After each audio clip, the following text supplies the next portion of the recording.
లిమ్స్కి సంబంధించిన కూడా కాంట్రాక్ట్ బేస్లో వర్క్ చేసే వాళ్ళు కూడా ఈ ధర్నాలో పాల్గొంటా ఉన్నారు. మాట్లాడదాం, వాళ్ళ డిమాండ్ ఏందో తెలుసుకునే ప్రయత్నం చేద్దాం. అంటే చెప్పండి, ఎటువంటి డిమాండ్స్ తో ఈ రోజు మీరు ధర్నాకు రావడం జరిగింది? ఏంటి ప్రధానమైన డిమాండ్స్ ఏమి? ఈ కేంద్ర ప్రభుత్వం తెచ్చినటువంటి 4 లేబర్ కోడ్లు కార్మికులకు అందరికీ కూడా నష్టం చేసే పద్ధతులు ఉన్నాయి. ఇప్పుడు ఈ 4 లేబర్ కోడ్ల వల్ల యూనియన్ పెట్టే హక్కు కోల్పోతున్నాము, అట్లాగే ఉద్యోగ భద్రత కోల్పోతున్నాము. అట్లాగే ఈ కోడ్లలో ఒకటి ఈఎస్ఐ పిఎఫ్ కూడా తీసేస్తానని చెప్తున్నారు. అట్లాగే ఈరోజు ఫిక్స్డ్ టర్మ్ ఎంప్లాయ్మెంట్ ఏదైతే 11 నెలలు అగ్రిమెంట్ చేసుకొని ఈరోజు తీసేయాలని చెప్తున్నారు. మేమందరం కూడా కాంట్రాక్ట్ కార్మికులందరినీ కాంట్రాక్ట్ వ్యవస్థనే తీసేయాలని చెప్పి మేము పోరాటం చేస్తుంటే ఇప్పుడు కేంద్ర ప్రభుత్వము మూలిగిన మీద పడ్డట్టుగా ఈ లేబర్ కోడ్ తెచ్చి 4 లేబర్ కోడ్లు యూనియన్ పెట్టుకునే హక్కు లేకుండా, అట్లాగే జీతాలు పెంచే హక్కు లేదు, జీతాలు పెంచాలని చెప్పేసి ఈరోజు మేము పోరాటం చేస్తుంటే ఇంత సిగ్గుమాలిన పని అంటే మీ అందరూ కూడా తెలుసుకోవాల్సింది. ఈరోజు కేంద్ర ప్రభుత్వము ఒక జీవో తీసుకొచ్చింది. కనీసం ఒక కార్మికుడు బతకడానికి రోజుకు 176 రూపాయలు జీతం ఉంటే సరిపోతుంది, బతుకుతా అంటాడు. మరి ఇప్పుడు నరేంద్ర మోడీ గారు రోజుకు 2 లక్షల ఫుడ్ తింటున్నాడు. ఆయన 2 లక్షల రూపాయల ఫుడ్, కనీసం ఫుడ్డే 2 లక్షల ఫుడ్ తింటున్నాడు. మరి రోజుకు ఈ కార్మికులు 5,000 రూపాయలతో ఈ రకంగా బతుకుతారు. ఎప్పటి నుంచో ఇస్తున్నటువంటి జీతం ఏదైతే ఉందో మనం 26,000 రూపాయలు జీతం ఇవ్వాలని చెప్పి ఇది ఒక జీతం 26,000 రూపాయల జీతం 10 సంవత్సరాల కింద ఈ 8 గంటల పని విధానం కొనసాగాలని చెప్పేసి అప్పుడెప్పుడో మేడో కోసం మనం పీడే ప్రపంచ కార్మికులందరూ పోరాటం చేసి 8 గంటల పోరాటం సాధించుకుంటే ఈరోజు 12 గంటలు చేయాలని చెప్తున్నాడు. 8 గంటల పోరాటాన్ని కూడా ఇది ఒక డాక్టర్ ఆథరైటిస్ అనే డాక్టర్ గారు డిసైడ్ చేసినటువంటి 8 గంటల నుండి 24 గంటలు డిసైడ్ చేసి 8 గంటలు డిసైడ్ చేశాడు. ఒక 8 గంటలు ఆహ్లాదంకు, ఒక 8 గంటలు పని చేయడానికి, ఒక 8 గంటలు ఇంటికి కేటాయించి, ఒక 8 గంటలు ఆరోగ్యానికి, ఈ రకంగా కేటాయించినట్టు ఈ 8 గంటల పని విధానాన్ని ఈరోజు 12 గంటల పని చేసి ఉన్న కార్మికులందరూ కూడా నష్టం చేసే పద్ధతిలో చేస్తున్నారు. నిమ్స్ కార్మికుల సమస్యలకు సంబంధించి 20-30 సంవత్సరాల నుంచి ఇక్కడ చేస్తున్నాం. కాంట్రాక్ట్ వ్యవస్థను తీసేసి సీనియారిటీ ప్రకారం అందరికీ పర్మనెంట్ చేయాలని చెప్పేసి కోరుకుంటున్నాం. అక్కడ ఉన్నటువంటి సమస్యలు రిటైర్డ్ అయిన కార్మికులకు వైద్య సౌకర్యం కూడా అందించట్లేదు ప్రభుత్వం, రాష్ట్ర ప్రభుత్వం.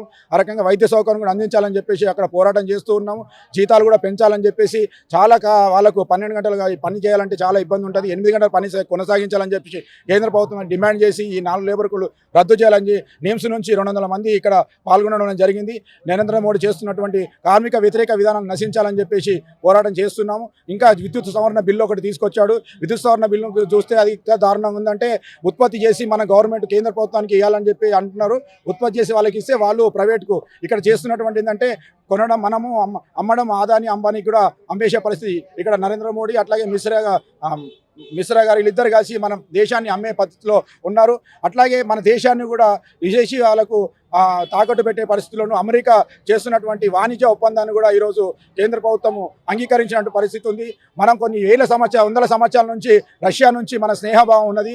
అక్కడ రష్యాలో విప్లవం వచ్చినప్పటి నుంచి మన స్నేహభావం ఉంది. మరి ఇప్పుడు రష్యా మీద కూడా రష్యాతోని అది చమురు అనేది కొనుక్కోకుండా వాళ్ళు ఒప్పందాలు పెడితే వాళ్ళ ఒప్పందాలకు తలొక్కి మన భారతదేశ సార్వభౌమత్వాన్ని కూడా నశింపజేసే పద్ధతుల్లో ఈ కేంద్ర ప్రభుత్వం అనేది ఉన్నది. ఇప్పుడు వెనిజులాతో మనం ఒప్పందం చేసుకున్నాం అంటే ఏదైతే అమెరికా చెప్తుందో అమెరికా ఏ రాష్ట్రంతో ఏ దేశంతో ఒప్పందం చేసుకుంటే ఆ దేశాన్ని ఒప్పందం చేసుకోవాలనే పద్ధతులు మనకు రష్యా నుంచి చమురు అనేది తక్కువగా వస్తుంది. ఆ తక్కువ రావడం వల్ల ప్రజల మీద భారం పడకుండా ఉంటుంది. అందుకని అట్లాగే గ్రామీణ ఉపాధి హామీ పథకం తెచ్చాడు. గ్రామీణ ఉపాధి పథకం కనీసం 200 రోజులు పని ఉండాలని చెప్పేసి వ్యవసాయం చేసే వాళ్ళకి వ్యవసాయం ఉంటుంది, పొలం ఉండాలి, పొలం ఉంటుంది. కానీ లేని వాళ్ళకు పని కల్పించాల్సిన అవసరం ఉంది. ఆ పని లేకుండా కాంట్రాక్ట్ వ్యవస్థను, అందులో కూడా కాంట్రాక్ట్ వ్యవస్థను తెచ్చినటువంటి పరిస్థితి ఉంది. అది కూడా రద్దు చేయాలని చెప్పేసి మనం కోరుకుంటున్నాం. అట్లాగే ఈ 4 చట్టాలు ఏవైతే కేంద్ర ప్రభుత్వం తెచ్చిన లేబర్ కోడ్లు, అట్లాగే విద్యుత్ సవరణ బిల్లు, అట్లాగే విత్తన సవరణ బిల్లు, విత్తన ఉత్పత్తి సవరణ కూడా, అంటే విత్తనాలను తెచ్చుకుంటే ఇప్పుడు కాంట్రాక్ట్ వ్యవస్థ వాడు విత్తనాలు వేస్తే అక్కడ నష్టపోయే పరిస్థితి. విత్తనాలు నాసి రకం విత్తనాలు ఉంటాయి. ఆ నాసి రకం విత్తనాలు వేస్తే తీసుకుంటే మళ్ళీ వెళ్ళి మనం కంప్లైంట్ చేసే పద్ధతులు లేకుండా వాళ్ళకు హక్కులు కల్పించేటువంటి పరిస్థితి పెట్టుబడిదారు వర్గానికి.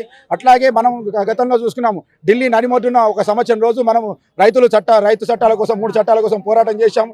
ఆ పోరాటంలో కూడా మనం విజయం సాధించి ఆ రోజు ఆయన క్షమాపణ కోరినటువంటి పరిస్థితి ఇది. అందుకని అంతకన్నా దారుణమైన పరిస్థితి ఉంటుంది. ఆ పరిస్థితి వల్ల ఈరోజు 240 సీట్లు వచ్చి ఉన్నాయి. 440 సీట్లు రావాలంటే 240 వచ్చాం. ఆ రకంగా మనం వారిని వెనుకగొట్టినటువంటి పరిస్థితి ఉంది. కాబట్టి కార్మికులతో పెట్టుకుంటే నశించిపోతారు, ఏ ప్రభుత్వం అయినా నశించిపోతారు. అందుకని ఈ 4 లేబర్ కోడ్లు ఏవైతే తెస్తున్నారో ఆ 4 లేబర్ కోడ్ ఎందనే వాప తీసుకొని కార్మికులందరూ కూడా న్యాయం చేసే, ప్రజలకందరూ కూడా న్యాయం చేసే పద్ధతి ఉండాలి. ధరలు తగ్గించాలని చెప్పి కోరుకుంటూ సిఐటిగా ఈ కార్మికులు